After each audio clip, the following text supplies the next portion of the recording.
remember any of that. No. It's just you wake up, you're in the hospital. Yeah, this shit. I don't even remember getting on the dirt bike. But when I woke up in the hospital, I started feeling a lot of pain. On August 31st, things took a wild turn in Atlanta. YSL Woody got into a serious crash. But it's not just the accident that's got everyone talking. What's really blowing up now is the hospital footage showing Woody right next to Young Thug, and that's got people losing their minds, especially since the streets are whispering that folks close to Thug might have had something to do with what went down. So what really happened in that hospital room? Let's break it down. The YSL crew has been caught up in non-stop drama lately, and it just keeps getting more intense. From that leaked clip of Thug supposedly talking too much to this new hospital scene after Woody's crash, fans can't stop digging for answers. The crash went down on August 31st, 2025, around 9 p.m. on Peter Street in Atlanta's Castleberry Hill, a spot that's always alive, where the streets never sleep. But that night, everything flipped in seconds. Woody was riding a dirt bike with no helmet when he lost control, flying off and hitting the pavement hard. It's a blessing. It's a blessing. People don't understand. Not everybody get another chance. And I keep getting them. I done got so many of them. That's why it be so overwhelming for me, because waking up in the hospital, like, you know how you can see something bit happen? I didn't have a clue. I just woke up. So it just scared me for the first time in my life.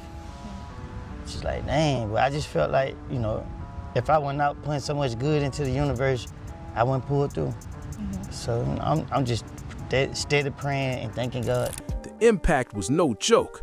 Bystanders froze up, some yelling, some panicking, as Woody lay there unresponsive. The whole block turned into chaos fast. But here's the part that's got everyone talking. Instead of instantly calling for help, some people started throwing water on his face and pulling out their phones to record for the gram, TikTok, and Twitter. It's a real sign of the times. People more focused on going viral than saving a life.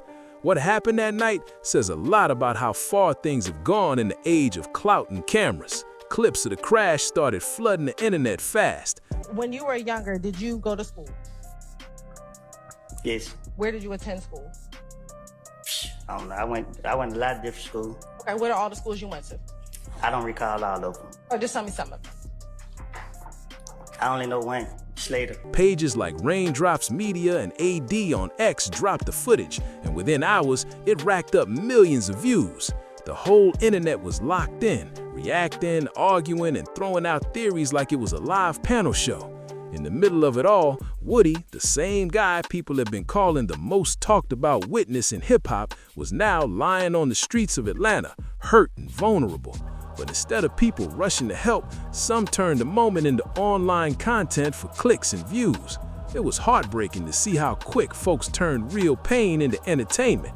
Those viral clips lit up social media, and the rumors started flying in every direction. Within minutes, the streets were buzzing. Some said Woody had been targeted. Yeah. Okay. Well, let's see. Do you know now that you're okay, what your injuries were? Can you talk us through those? Yeah, they said I got like a cracked bone. But I got something sticking on my shoulder and it hurting.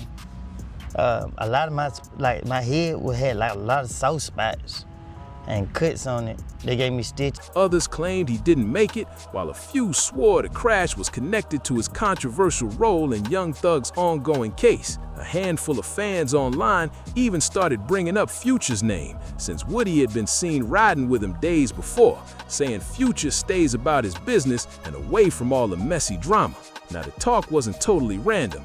This all went down right in the middle of that heated storm around Atlanta's YSL crew, Young Thug's RICO situation, and those leaked calls of thugs throwing shots at Gunna. Plus, Woody had just made comments online defending Future and calling out Pee Wee Roscoe, which made even more noise on the block.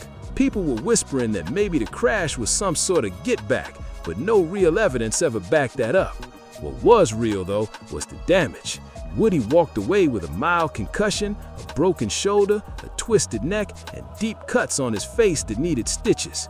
But the emotional scars from that night cut way deeper than the physical ones. Here's a street rapper. When I looked at it and I seen everybody with their phones out, I was just like, wow. Wow, you feel what I'm saying? That's what today came to. And nobody called for help. I could be taking my last breath. One phone call could save my life. And I could be one of y'all family members to everybody who was holding the phone. Oh yeah, I seen the look in the police eyes. They had more sympathy for me than whoever had their phones in their hand. You feel me? And I just pray people start putting the phones down and pick them up to call help. Stop trying to record everything. You know what I mean? Because you can save somebody's life. Who'd already been labeled a snitch by his own circle, someone who testified in a case that shook up the whole Atlanta rap scene. And now he was facing the hard truth that his reckless choices were hurting the people who truly cared about him, especially his pregnant girlfriend, who was carrying their second child. The same man once labeled the prosecution's key witness in the YSL RICO trial was now lying in a hospital bed, coming face to face with the truth. His risky lifestyle and selfish decisions weren't just hurting him anymore. They were breaking down the people who'd stood by him through everything. But to really get how things got this deep, you gotta rewind to where it all started. Back to how a local Atlanta rapper went from chasing dreams to being called one of the most controversial figures in hip-hop.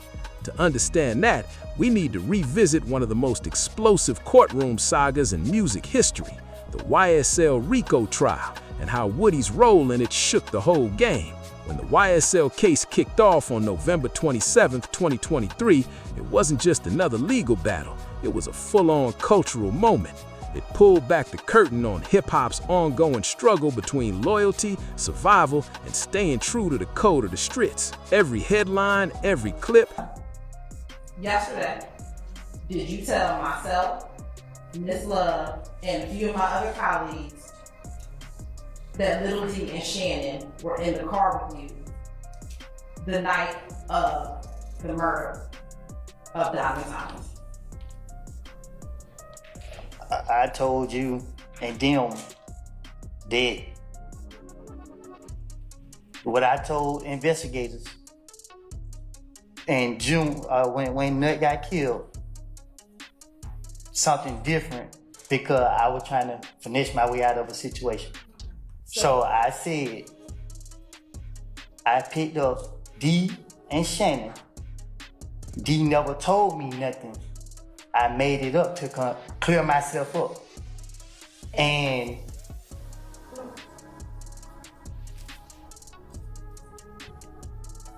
that's it. And was that yesterday that you said that? Did you tell us that yesterday, what you just said? You asked me to be truthful. And I didn't, and I told you. What I told the investigator back then wasn't me being truthful. So I'm telling you something that I didn't tell them because I ain't trying to go back to jail. Every rumor had people debating what it really means to keep it real in today's world. Is he a snitch who broke the sacred code of the streets? Or is he a man just trying to survive in a game built to tear people down? That man was Kenneth Little Woody Copeland, and his story exposes everything that's twisted about both the system and the culture that shaped him. The whole situation started from a massive May 2022 indictment that hit Young Thug and 27 of his associates, accusing them of breaking Georgia's RICO Act. But this wasn't just about beats and fame. Prosecutors claimed that Young Thug's label, YSL, which stands for Young Stoner Life, was actually being used as a cover for organized street activity. According to them, YSL, also known as Young Slime Life, was connected to a Bloods-affiliated network allegedly linked to multiple violent incidents, attempted hits, and large-scale drug operations stretching back to 2012. Young Thug himself was facing 8 serious charges, including conspiracy, gang-related activity, and possession of controlled substances and firearms. The prosecution's entire argument came down to one explosive claim. Do you recall what Thug said in 2015 to Kel? Yes. Yes, you remember what Thug said? I don't recall what was said. I don't remember what was said. Okay. I don't remember Me talking to the investigators about it. Let me ask you this. Are you just saying yes now to speed up your question? Most definitely. Okay. Are you saying yes, that's what you told Detective Dather?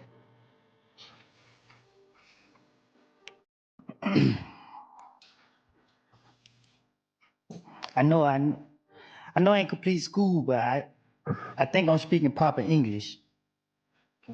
I told you, I don't recall nothing I said to no police. You keep sitting right here asking me the same question over and over and over and over and over. I'm tired of it. I'm drained. That YSL wasn't just a record label, but a coordinated operation using music to mask illegal dealings. And to make that argument stick, they needed someone from deep inside the circle who was willing to talk. That's where YSL Woody stepped in, a former YSL affiliate and aspiring rapper who already had a long record behind him. His past included a 2018 federal conviction for firearm possession and another similar arrest in 2021. But what made him different was what he brought to the table: information straight from inside the crew. This immunity deal instantly set off a storm of drama. Critics claimed it gave Woody every reason to say exactly what prosecutors wanted to hear, no matter what really happened. But supporters fired back, saying it was the only way to get someone from the inside to speak up against a powerful organization that most people were too scared to cross. But the truth, as it turned out, was way more tangled than either side wanted to admit. When Woody's testimony began on June 10, 2024, prosecutors expected him to link Young Thug to major crimes, including the 2015 case involving Donovan Big Nut Thomas and an alleged 2022 plot connected to YFN Lucci. Thug got all these millions of dollar money, and he telling me he down there trying to save a friend. You hear me? He got all these millions. So you telling me Thug can't go pay a couple hundreds of thousands for a lawyer to go down there and talk to the police? You heard what he said? When you been faking a lifestyle, you're gonna be exposed, bro. Like if you real, that's just what you are. You ain't gotta say you real. It'll speak for itself. If you fake and you pretend to be real, that's gonna get exposed. 2025 is about exposing these niggas, man. But right from the start, everyone realized this wasn't going to be any normal day in court. Woody's attitude was unpredictable and off the chain, turning what should have been a routine witness appearance into what the media would later describe as pure courtroom chaos. The drama kicked off even before he hit the stand. On June 7, 2024, Woody flat out refused to testify despite his immunity deal, saying he was invoking his Fifth Amendment rights. That move got him arrested and held in contempt by Judge Glanville, spending the entire weekend sitting in county lockup. And when he finally did appear, he came in with the same energy. When asked basic questions like his age, Woody coolly replied, "I'm grown," then told prosecutor Simone Hilton that he'd plead the Fifth, throwing the entire courtroom into frustration and disbelief. You could feel the tension in the air.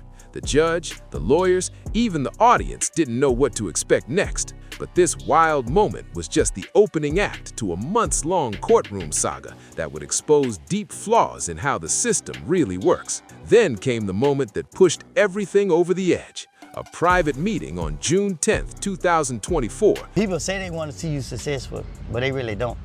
Because if they do that, they'll try to do things to help you be. Say no to games and say no to guns. You know, I try every kids I see out there, I try to help them because I was out there and I knew what it takes for somebody to tell me to get their attention. So I tell them what I wanted someone to tell me when I was in their position. And you know, I try to encourage and motivate them because nowadays kids ain't making it to see 18 years old. Between Judge Glanville, the prosecutors, Woody, and his lawyer, Kayla Bump, the private meeting, later exposed by Young Thug's attorney, Brian Steele, became one of the biggest turning points in the entire trial. It reportedly involved discussions about Woody's testimony and claims that he had confessed to being involved in the 2015 case of Donovan Thomas. Once word got out, the courtroom went into an uproar. That secret meeting eventually led to Judge Glanville being removed from the case altogether. On July 15, 2024, after defense motions for a mistrial, Judge Paige Reese Whitaker officially took over. To make sure everything was fair, she ordered that Woody's testimony start completely fresh, erasing all of his earlier statements from the record. When Woody finally got back on the stand, his behavior shocked everyone. Right there in front of the whole courtroom, he fired his own attorney, Kayla Bump, saying out loud, "She fired, I don't want her." It was pure chaos. He then claimed to have hearing and vision problems, calling himself special needs, which many people saw as an attempt to avoid tough questions. But nothing could have prepared the courtroom for what came next, because on August 12, 2024, So, Your Honor, Mr. Copeland is here. I can state as his attorney that he intends to exercise his Fifth Amendment privilege against self-incrimination. He does not wish to testify in this trial. And I would ask, there is no other, he's not on bond, he's not on probation, there's nothing like that. I would ask that he be allowed to leave this courtroom without being compelled to testify. Woody dropped the biggest bombshell of the entire trial. This wasn't just about him admitting to exaggerations, it was him completely blowing up the prosecution's case from the inside. Woody admitted that some of his claims were based on personal issues, saying his anger towards Thug started after being called out in the 2015 song with Halftime, with the line, "Lil Woody pull up and pop it is knockin'." That single moment shattered everything. The prosecution's key witness had just confessed under oath that his testimony was influenced by personal beef, not truth. The courtroom went silent, and everyone realized the case they'd spent years building had just fallen apart in real time. That same day, Woody dropped yet another shocking confession that completely changed how people viewed the case. He admitted to being involved in an incident back in 2014 when shots were fired at Rich Homie Quan's father's barbershop in Atlanta's Bankhead neighborhood alongside a man known as Threat. That revelation was a game changer because it showed that a lot of the violence prosecutors tried to link to YSL. Copeland, good afternoon. Do you want to be here? Ma'am, Do you want to be here? I'm here. Okay. Well, are you going to let me ask you some questions? Okay. How old are you? Grown. Okay, what does grown mean? I'm an adult. Might not have been part of any organized effort. It was often personal drama between individuals. Woody made it crystal clear that what happened back then had nothing to do with YSL or Young Thug directly. He said it was a personal conflict driven by issues between Threat and Rich Homie Quan, not any kind of coordinated gang action. That detail seriously weakened the prosecution's claim that YSL was a structured criminal group. Then came one of the most surreal moments of the entire trial. On September 3, 2024, Woody went viral again, this time for an unexpected and bizarre exchange in court that left the whole room stunned. It perfectly captured how unpredictable, emotional, and downright wild this case had become. During questioning, Woody's frustration boiled over. He started joking with prosecutors and even cracked comments that had the jury looking shocked and then laughing. But the most talked about moment came when he turned directly towards Young Thug and asked him about Rich Homie Quan right there in the middle of testimony. The tension in the room instantly broke. It was one of those rare moments that made both men seem more real and human to everyone watching. Woody stood firm on the stand and said it loud and clear. "You can't say I was a YSL gang member." Right here, it bust open, and it's kind of numb on this side. And my neck right here, my back of my shoulder up here, and my chest, it feel like somebody standing on. YSL was never a gang. Y'all are making it a gang. That one line echoed across the courtroom and the internet. It backed up the defense's main point that YSL was nothing more than a creative music label, not a criminal operation. But Woody didn't stop there. Throughout the trial, he turned his sudden spotlight into something wild, flipping the script and using his newfound fame to poke fun at the entire legal process. Just one day after testifying, on August 13, 2024, Woody dropped a track called "I Don't Recall," directly referencing the phrase he kept using in court whenever things got too heated. The song exploded online. People couldn't believe he turned his own courtroom words into a catchy hook. It went viral overnight, with fans and critics both saying he was mocking the whole system. But for Woody, it seemed like a way of taking back control, turning the tension and chaos into something that made him feel powerful again. His YouTube interviews started pulling in millions of views, with fans dissecting every word and every smirk. He wasn't just a witness anymore. He had become a full-blown internet phenomenon, a celebrity witness whose personality was overshadowing the seriousness of the case. And while all that was happening online, the effect inside the courtroom was huge. Legal analysts like Tom Church said Woody's unpredictable testimony completely wrecked the state's case. His contradictions and casual attitude shredded the prosecution's credibility, leaving them with nothing solid to stand on. I love you. Nothing gonna stop me from loving you, but what you do from this moment forward. You knew not to come on this internet. You knew not to let a nigga like Pee Wee Roscoe get on the internet and do what he did. You let Pee Wee do that. You let Pee Wee do that. And Pee Wee got you in all this stuff. Pee Wee got on the internet calling people rats. Pee Wee got on the internet saying all he said. By the time it was all said and done, the fallout was massive. When October 31st, 2024, Young Thug was released after a plea agreement with time served and 15 years of probation and no murder convictions on his record. By the end of 2024, it was clear. The prosecution had failed to prove the violent crime allegations they had built their entire case around. But even though the courtroom battle was finally over, it only marked the start of a brand new chapter, one filled with drama, tension, and betrayal that would spill straight into the public eye. What came next would expose even more hidden truths about what really went down behind the scenes of one of hip-hop's most powerful crews. When real bonds break, things get messy, and this time it was no different. Young Thug's release on October 31st, 2024 should have been a huge celebration, a victory for the culture, a sigh of relief after nearly 3 long years fighting for his freedom. But instead of peace, it sparked something darker, a very public falling out between Thug and YSL Woody that tore their relationship apart and had the whole industry watching every move. This beef would go way beyond music. Sir, Mr. Copeland, is it your desire to release your counsel at this point in time? She fired. She's fired? Okay. It became a full-blown truth war, forcing people to question what loyalty really means in today's world. Behind the flashing lights and fame, both men had gone through too much, and the cracks were starting to show for everyone to see. It all started with leaked jail recordings that began surfacing around August 2025, clips from calls made between 2023 and 2024 that somehow made their way online.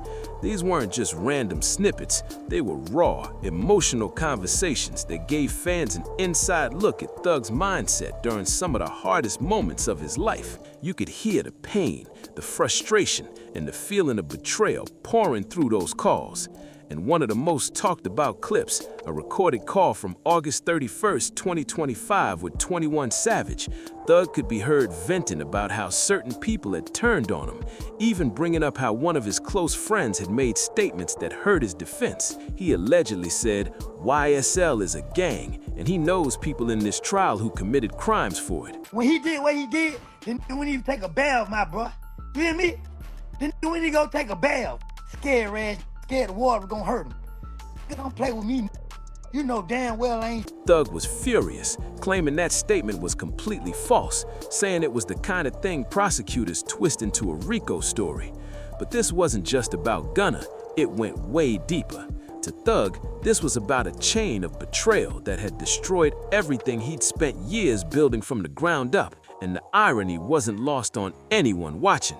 The same Young Thug who was calling out others for talking to investigators suddenly found himself facing similar accusations. That's because an old 2015 interrogation video had resurfaced, showing Thug in a police interview about the April 2015 shooting involving Lil Wayne's tour bus, where Pee Wee Roscoe's name came up. In that clip, Thug could be heard saying, "They said Roscoe, but I don't want to mess up y'all's case by saying Roscoe ain't do that." So once you heard the pop, pop, pop, do you remember what happened next? Yeah, I turned the radio down to see was I tripping. Every day, Roscoe broke the law. Once that video spread online, people started debating non-stop. Pee Wee Roscoe later came forward on August 27th to defend Thug, saying Thug cleaned his Listerine, explaining that Thug's comment was just vague talk, not a confession, not something incriminating. Still, the damage was done. Fans, bloggers, and other rappers couldn't stop questioning Thug's loyalty, the same loyalty he built his entire career on. The hip-hop world was watching one of its biggest stars face his toughest moment, a man who had built his name on being real, now fighting off claims that he'd bent those same rules when it suited him. That's when YSL Woody came back into the spotlight, and this time he was on full attack mode. I just want to thank everybody that prayed for me and they've been supportive. God bless you. Through a string of fiery live streams across August and September 2025, Woody unloaded on his former friend like never before. He dropped one accusation after another, calling out Thug for betraying his own people and for trying to rewrite the past. Each stream drew hundreds of thousands of views, with fans flooding the comments and taking sides. Then came the day that sent the internet into chaos, September 5th, 2025, when a leaked track from Young Thug titled "Closing Arguments" hit the web. This wasn't just another diss song. It was an all-out lyrical assault aimed at everyone Thug felt it crossed him. In the track, he called out names directly, labeling Gunna. But according to Miss Bumpus, she had already been fired before Copeland even testified. Yak, Slug, and Woody as traitors, each one accused of turning their back when things got rough. But things got even more revealing after that track dropped. Woody and Sidey Nash fired back at Thug's diss in a way that peeled back even more layers of what was really going on inside YSL, exposing cracks, loyalties, and truths that fans had only guessed about until now. Still, the most shocking moment came when Woody revealed something that completely shattered whatever image was left of Young Thug's so-called street toughness. His confession painted a whole new picture, not of a fearless leader, but of someone struggling with paranoia and fear, leaning on Woody for protection and emotional support. The way Thug later turned his back on Woody made it all feel even colder and more heartbreaking. Everything came full circle on September 5th, 2025, when Woody sat down for a tell-all interview with Fox 5 Atlanta. During that conversation, Kenneth "Lil Woody" Copeland announced that he was stepping away from the rap game for good, choosing instead to focus on faith, family, and helping young people break free from the same street cycle that almost took him out. This wasn't just a career move, it was a total transformation. I can recall 2014. I've been in jail so much. Woody explained that surviving his crash and watching how everything fell apart around him had opened his eyes. He realized the lifestyle he once glorified had only brought pain to himself and everyone who cared about him. And that's where the story hit its real emotional peak. The ultimate twist in all of this is that it took a near-death experience for YSL Woody to finally learn the lesson that Young Thug never seemed to grasp. That true strength doesn't come from acting untouchable or trying to look invincible. It comes from owning up to your mistakes, seeking forgiveness, and using your struggles to inspire others to make better choices. Now, Woody's on a whole new mission. He's writing books, producing documentaries, and dedicating his time to helping kids break free from the same street cycle that almost took him out. It's wild to see how far he's come, from courtroom chaos and hospital beds to trying to guide the next generation towards a better life. The tension between Young Thug and YSL Woody might never fully fade, but Woody's story shines as proof that change is real. His transformation shows that even in a world full of betrayal and pain, it's still possible to rise above it, rebuild, and find peace. Whether others in the industry will follow his lead is still up in the air, but one thing's for sure. His journey stands as a powerful reminder that redemption can come from the darkest places. If you found this story as crazy and inspiring as we did, make sure to hit that like, subscribe, and turn on notifications so you don't miss more deep dives like this. Check out the suggested videos on your screen to keep exploring more wild real-life hip-hop stories.